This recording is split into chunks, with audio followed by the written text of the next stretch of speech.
जितनी भी माताएं एकादशी का व्रत करती, बहुत ध्यान से सुनना आज की कथा हो, शायद जिंदगी में मिली ना मिली, और ये कथा का रिश्ता तो बहुत ध्यान से सुनना। स्कंद पुराण यहां तक कहती है कि इस कथा के चरित्र को जो श्रवण कर लेता है उसको 26 एकादशी करना भी नहीं पड़ती। इस एकादशी की केवल ये कथा सुनकर ही वो तर जाता है। बहुत ध्यान से सुनना इसको, कथा को। एकादशी के दिन जब आप जल शंकर को चढ़ाने तो रोज ही जाते हैं। जब एकादशी का दिन रहे और शंकर जी के मंदिर में आप जल समर्पित करें तो 3 बार मुख से स्वधा स्वधा स्वधा या स्वधा स्तोत्र का पाठ, जिसमें 12 श्लोक 2-4 हैं। पैसा तो आ रहा है और घर में टिक नहीं रहा। डॉक्टर में, पुलिस में, एक्सीडेंट आदि में, कहीं गलत जगह पर, व्यसन में अगर पैसा जा रहा है, जुए में, मांसाहार, मदिरा पान, या कहीं आया पैसा आने में कमी नहीं, आ रहा है पर टिक नहीं रहा, रुक नहीं रहा। कोई मांगने आ गया, दे दिया, फिर वहां से अपने पास नहीं आ रहा, अपन कह रहे हैं भैया हमारा पैसा लौटा दो, नहीं आ रहा। तो महाराज शिव महापुराण की कथा कहती है एकादशी के दिन गंगा के जल में मात्र 7 बेलपत्री डालकर जो नंदीश्वर भगवान अर्थात जो शंकर जी के शिवलिंग के सामने नंदी होता है, उस नंदी के चरण पर गंगा का जल चढ़ाकर बेलपत्री शिव पर समर्पित कर देता है, उसके घर में रुपया रुकना चालू हो जाता है। फिर वो गलत जगह पर नहीं जाता, गलत स्थान पर वो धन जाएगा ही नहीं।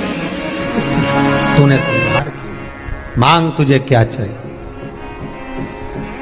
एकादशी ने भगवान विष्णु से कहा, नाथ प्रभु वर दे दो, मृत्यु लोक में जो मनुष्य मेरा व्रत करेगा, चाहे जलचर, थलचर, वायुचर या सांसारिक मनुष्य, मेरा अगर एकादशी का व्रत करेगा, प्रभु उसके यहां धन धान्य वैभव सुख संपदा बढ़ेगी और उस जीवात्मा को नरक नहीं भोगना पड़ेगा, सीधे वैकुंठ का उसको वास मिलेगा। जब जीव आत्मा को लेकर चला जाएगा, यम के दूत जब बंदी बनाकर ले जा रहे होंगे उस जीवात्मा को, जिसके प्राण छूटे होंगे, यम के दूत जब बंदी बनाकर ले जा रहे होंगे, तब मुझे वर दो कि मैं इसका हाथ पकड़कर बेतन्नी से पार उतार कर सारे नरकों से निकालती हुई आपके धाम में लेकर आऊं। भगवान ने वर दे दिया, तथास्तु। हे एकादशी सुनो, मृत्यु लोक का मनुष्य अन्न का त्याग कर कर, क्योंकि अन्न में एकादशी के दिन पाप पुरुष रहता है, अन्न का त्याग कर कर एकादशी के दिन जो मनुष्य तुम्हारा व्रत धारण करेगा, उस व्रत को करेगा और उस व्रत को धारण करेगा, उसकी मनोकामना पूर्ण होकर वो मेरे ही धाम को जाएगा। ये तो हुआ एकादशी के जन्म की कथा।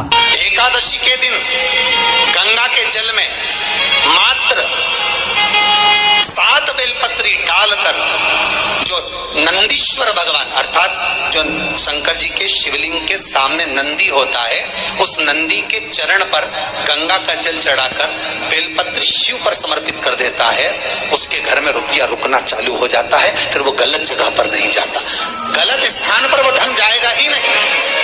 बेटा अगर व्यसन में पड़ा हुआ है, मदिरा पान में पड़ा हुआ है, मांसाहार में, जुए आदि में जा रहा है, तुम्हें लग रहा है कि मेरा बेटा गलत मार्ग पर जा रहा है, ये मित्र दोस्ती गलत हो रही है, वो सही जगह पर आ जाए। करना है एकादशी।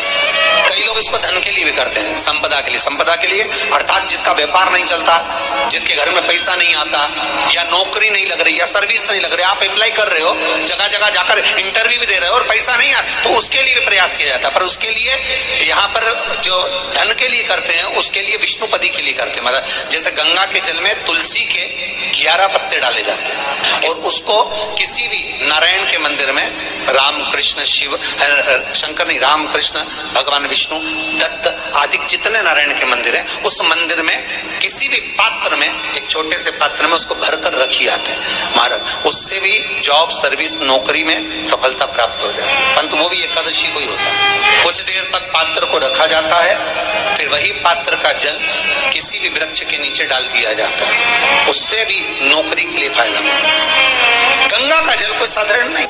दशमी, एकादशी और द्वादशी, इन 3 तिथियों पर एक रोटी में थोड़ा सा मीठा रखकर सोमक पितृ का नाम लेकर यदि गाय को खिला दिया जाता है, तो अगर कोई पूर्वज प्रेत योनि में भी पड़ा हुआ होता है, भटक रहा होता है, जिसको पिंड नहीं मिला, जो अचानक मर गया होता है, अधोगति में चले गया होता है, उस जीव की मुक्ति दशमी, एकादशी और द्वादशी, ये 3 दिन सोमक पितृ का नाम लेकर रोटी में, पूड़ी में मीठा रखकर अगर गाय को खिला दिया जाता है, ये 3 दिन तक, तो वो पितृ कभी भटकते नहीं है, उनको मुक्ति प्राप्त हो जाती है, मोक्ष में।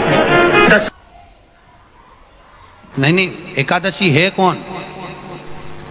क्यों इसकी इतनी प्रधानता है? क्यों इसकी पुण्यता है? ऐसा क्या है एकादशी में जो इसकी पुण्यता मानी जाए? कौन है ये जो भगवान नारायण तक एकादशी का व्रत करते हैं? सुभद्रा जी को भगवान जगन्नाथ ने, जगदीश ने एकादशी का व्रत कराया था। बद्रीनारायण भगवान को माता लक्ष्मी ने एकादशी का व्रत कराया था। क्यों? चंद्रायण एकादशी व्रत की माता। एकादशी है कौन? तो कहा जिसको व्रत करने पर भगवान नारायण भी जिसका व्रत करते हो, भगवान माता लक्ष्मी जिसका व्रत करती हो, वो एकादशी है कौन? तो शास्त्र वर्णन करता है महाराज, स्कंद पुराण का सुंदर चातुर्मास्य खंड के अंतर्गत वर्णन आया है महाराज। एक बार भगवान विष्णु आनंद में विराजमान थे, पद्मावती और माता लक्ष्मी दोनों उनके पास में विराजी हुई थी। भगवान लक्ष्मी और पद्मावती दोनों बैठी, एक सिर के पास, एक चरण के पास। कुछ समय बाद वहीं पर ब्रह्मदेव का आगमन हुआ और ब्रह्मा जी आगमन पाकर भगवान नारायण पद्मावती से लगकर उठे और उठकर लक्ष्मी की ओर झुके। झुकने पर इन तीनों के समागम से भगवान नारायण के हृदय चित्त से एक कन्या प्रकट हो गई। उस कन्या का नाम एका था। क्या नाम था? एका। अब 10 उसके गुण इतने प्रबल थे, वो 10 गुण उसके बड़े प्रबल थे कि वो एका जिसको निहारती थी उसको संपदावान बना देती थी, जिसको देख लेती थी उसके जीवन में वो आनंद की अनुभूतियां करा देती थी।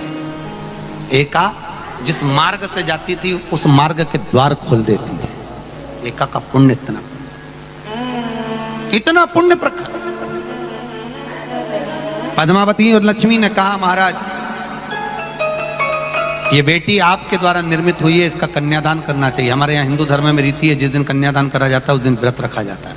अब आजकल रखते कि नहीं रखते हो मालूम नहीं, और कन्यादान करते समय व्रत रखा जाता है। व्रत रख एकादशी के दिन जब आप जल शंकर को चढ़ाने तो रोज ही जाते, जब एकादशी का दिन रहे और शंकर जी के मंदिर में आप जल समर्पित करें तो 3 बार मुख से स्वधा स्वधा स्वधा या स्वधा स्तोत्र का पाठ, जिसमें 12 श्लोक 2-4 हैं। पैसा तो आ रहा है और घर में टिक नहीं रहा। डॉक्टर में, पुलिस में, एक्सीडेंट आदि में, कहीं गलत जगह पर, व्यसन में अगर पैसा जा रहा है, जुए में, मांसाहार, मदिरा पान, या कहीं आया पैसा आने में कमी नहीं, आ रहा है पर टिक नहीं रहा, रुक नहीं रहा।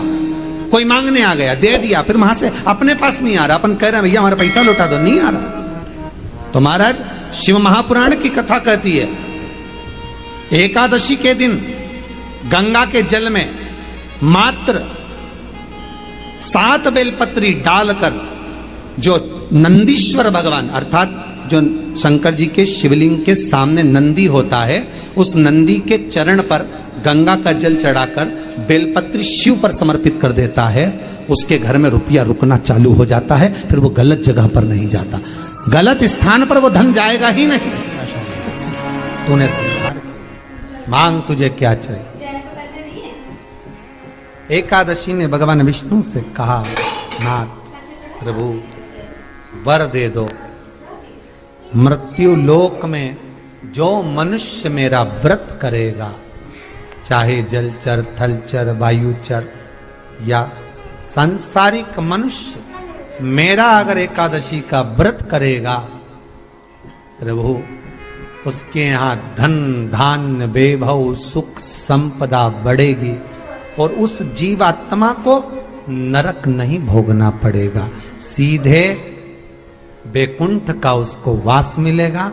जब जीव आत्मा को लेकर चला जाएगा, यम के दूत जब बंदी बनाकर ले जा रहे होंगे उस जीवात्मा को जिसके प्राण छूटे होंगे, यम के दूत जब बंदी बनाकर ले जा रहे होंगे, तब मुझे वर दो कि मैं इसका हाथ पकड़कर बेतन्नी से पार उतार कर सारे नरकों से निकालती हुई आपके धाम में लेकर आऊं।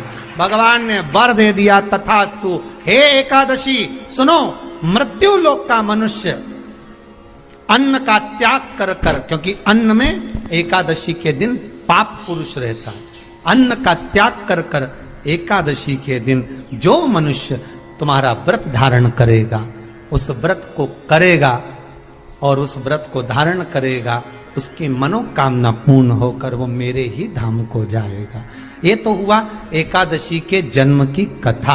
एकादशी के दिन गंगा के जल में मात्र 7 बेलपत्री डालकर जो नंदीश्वर भगवान अर्थात जो शंकर जी के शिवलिंग के सामने नंदी होता है, उस नंदी के चरण पर गंगा का जल चढ़ाकर बेलपत्री शिव पर समर्पित कर देता है, उसके घर में रुपया रुकना चालू हो जाता है। फिर वो गलत जगह पर नहीं जाता, गलत स्थान पर वो धन जाएगा ही नहीं। बेटा अगर व्यसन में पड़ा हुआ है, मदिरापान में पड़ा हुआ है, मांसाहार में, जुए आदि में जा रहा है, तुम्हें लग रहा है कि मेरा बेटा गलत मार्ग पर जा रहा है, ये मित्र दोस्ती गलत हो रही है, वो सही जगह पर आ जाए। करना है एकादशी। कई लोग इसको धन के लिए भी करते हैं, संपदा के लिए। संपदा के लिए अर्थात जिसका व्यापार नहीं चलता, जिसके घर में पैसा नहीं आता, या नौकरी नहीं लग रही, या सर्विस नहीं लग रही, आप अप्लाई कर रहे हो, जगह जगह जाकर इंटरव्यू भी दे रहे हो और पैसा नहीं आता, तो उसके लिए भी प्रयास किया जाता है। पर उसके लिए यहाँ पर जो धन के लिए करते हैं, उसके लिए विष्णुपदी के लिए करते हैं। मतलब जैसे गंगा के जल में तुलसी के 11 पत्ते डाले जाते हैं और उसको किसी भी नारायण के मंदिर में, राम कृष्ण शिव शंकर नहीं, राम कृष्ण भगवान विष्णु दत्त आदि जितने नारायण के मंदिर हैं, उस मंदिर में किसी भी पात्र में, एक छोटे से पात्र में उसको भरकर रखी जाते हैं महाराज। उससे भी जॉब सर्विस नौकरी में सफलता प्राप्त हो जाती है। परंतु वो भी एकादशी को ही होता है। कुछ देर तक पात्र को रखा जाता है, फिर वही पात्र का जल किसी भी वृक्ष के नीचे डाल दिया जाता है, उससे भी नौकरी के लिए फायदा मिलता है। गंगा का जल कोई साधारण नहीं। दशमी, एकादशी और द्वादशी, इन 3 तिथियों पर एक रोटी में थोड़ा सा मीठा रखकर सोमक पितृ का नाम लेकर यदि गाय को खिला दिया जाता है, तो अगर कोई पूर्वज प्रेत योनि में भी पड़ा हुआ होता है, भटक रहा होता है, जिसको पिंड नहीं मिला, जो अचानक मर गया होता है, अधोगति में चले गया होता है, उस जीव की मुक्ति दशमी, एकादशी और द्वादशी, 3 दिन सोमक पितृ का नाम लेकर रोटी में, पूड़ी में मीठा रखकर अगर गाय को खिला दिया जाता है ये 3 दिन तक, तो वो पितृ कभी भटकते नहीं है, उनको मुक्ति प्राप्त हो जाती है, मोक्ष में। नहीं, एकादशी है कौन, क्यों इसकी इतनी प्रधानता है, क्यों इसकी पुण्यता है, ऐसा क्या है एकादशी में जो इसकी पुण्यता मानी जाए? कौन है ये जो भगवान नारायण तक एकादशी का व्रत करते हैं? सुभद्रा जी को भगवान जगन्नाथ ने, जगदीश ने एकादशी का व्रत कराया था। बद्रीनारायण भगवान को माता लक्ष्मी ने एकादशी का व्रत कराया था। क्यों? चंद्रायण एकादशी व्रत की माता। एकादशी है कौन? तो कहा जिसको व्रत करने पर भगवान नारायण भी जिसका व्रत करते हो, भगवान माता लक्ष्मी जिसका व्रत करती हो, वो एकादशी है कौन? तो शास्त्र वर्णन करता है महाराज, स्कंद पुराण का सुंदर चातुर्मास्य खंड के अंतर्गत वर्णन आया है महाराज। एक बार भगवान विष्णु आनंद में विराजमान थे, पद्मावती और माता लक्ष्मी दोनों उनके पास में विराजी हुई थी। भगवान लक्ष्मी और पद्मावती दोनों बैठी, एक सिर के पास, एक चरण के पास। कुछ समय बाद वहीं पर ब्रह्मदेव का आगमन हुआ और ब्रह्मा जी आगमन पाकर भगवान नारायण पद्मावती से लगकर उठे और उठकर लक्ष्मी की ओर झुके। दोस्तों झुकने से पर सहयोग मिलेगा। उपाय इन ये तीनों करें के कि गरीब बच्चों को समागम दान से करें, शुभ भगवान रहेगा, नारायण शुभ के रहेगा, हृदय पीला। चित्त से दूसरी एक राशि कन्या वृश्चिक यानी कि प्रकट टॉरस की हुई। बात करेंगे। सोचे उस हुए कामकाज कन्या पूरे का नाम होंगे, लोग एका। सहयोग करेंगे, नई घरेलू क्या जिम्मेदारी नाम था? मिलेगी, माता पिता का एका। आशीर्वाद मिलेगा, किसी पुराने दोस्त से मुलाकात होगी। अब उपाय ये करेंगे, पूजा करेंगे, 10 उसके गुण इतने प्रबल थे, जैसे पीपल के वो 10 पत्ते गुण उसके में बड़े प्रबल थे। पराग वो एका भाग्य पूरा साथ जिसको देगा, निहारती आगे थी। स्रोत में हमारे देगा, हिंदू धर्म, हमारा धन शास्त्र बढ़ेगा, कहता है, धन संपत्ति हमारे वृद्धि के योग हैं, शास्त्र, हमारे वेद डॉक्टर वर्णन करते हैं कि पीपल के पत्ते को अगर एकादशी और द्वादशी के दिन मार्ग से जाती एक थी, तांबे के मार्ग पात्र में के गला कर द्वार रख दिया जाए और उस पानी को आचमन 3 बार करा जाए तो जिसकी नाड़ियां चोक भी हो जाती है, डॉक्टर बोले इसका बाईपास करना पड़ेगा, उसको केवल 3 आचमन पानी एकादशी और द्वादशी को पीपल के पत्ते का कराया जाए तो अंदर की नाड़ियां भी खुल जाती हैं। पीपल के पत्ते का इतना प्रमाण हमारे विष्णु पुराण में तरक्की के मौके मिलेंगे। खर्चा पीपल के अपना पत्ते काबू का में इतना- रखें, छात्रों को सफलता मिलेगी। उपाय ये करेंगे, थोड़ा सा शहद खाएं, शुभ अंक 4 रहेगा, शुभ रंग पीपल के रहेगा पत्ते नीला। का इतना ले। छठी राशि कन्या यानी वर्गों की बात जैसे करेंगे। चर्म रोगधारी व्यक्ति होता है ना, आत्मबल जिसकी वृद्धि होगी, चमड़ी करियर में सफेद पड़ सफलता जाती है, मिलने की संभावना तो है। उसको क्या करना सेहत में चाहिए? उतार चढ़ाव केवल बना हिंदू रहेगा। धर्म में केवल एक पीपल का कारोबारी वृक्ष है सफलता जिसका मिलने के पराग योग जड़ हैं, है संतान और की चिंता वो बनी रात्रि रहेगी। को उपाय क्या करें? लगभग 10 बजे से 12 बजे शुभ के अंक 8 भीतर, रहेगा, शुभ 9 रंग बजे से रहेगा 12 काला। बजे के भीतर सातवीं राशि पीपल के तुला पेड़ यानी के लिब्रा पत्ते की का बात पानी करेंगे। झड़ता आर्थिक लाभ के मौके मिलेंगे, उसके नीचे परिजन को थाली रख सहयोग देना देंगे, चाहिए। सेहत बेहतर और उस बनी थाली रहेगी, में आध्यात्मिक पीपल के और पेड़ के रुझान नीचे रख बढ़ेगा। दो और उसका पराग व्यवसाय जब की जड़ यात्रा जाए के योग है। वो उपाय ये पानी करेंगे, को जेब में लाल रंग बाल्टी का में पेन धो लो रखें, शुभ करना और रहेगा, धोने शुभ के रंग बाद रहेगा थाली को नारंगी। उस पानी आठवीं से राशि वृश्चिक 15 दिन, यानी कि 8 दिन, करेंगे। 20 दिन बढ़ते स्नान खर्चों से करिए, परेशान धीरे रहेंगे, धीरे कारोबारी चर्म स्थिति रोग ठीक समाप्त हो रहेगी, जाता है। परिजनों सफेद का जो सहयोग चमड़ी पड़ी मिलेगा, हर वो फैसला वापस अपने समझदारी रंग से में लें। आना चालू हो जाएगा। रिश्तों में कोई मधुरता डॉक्टर कोई नहीं दिखा रहेगी और सुधार भी आएगा। उपाय क्या करें? किसी गरीब को खजूर दान करें, शुभ अंक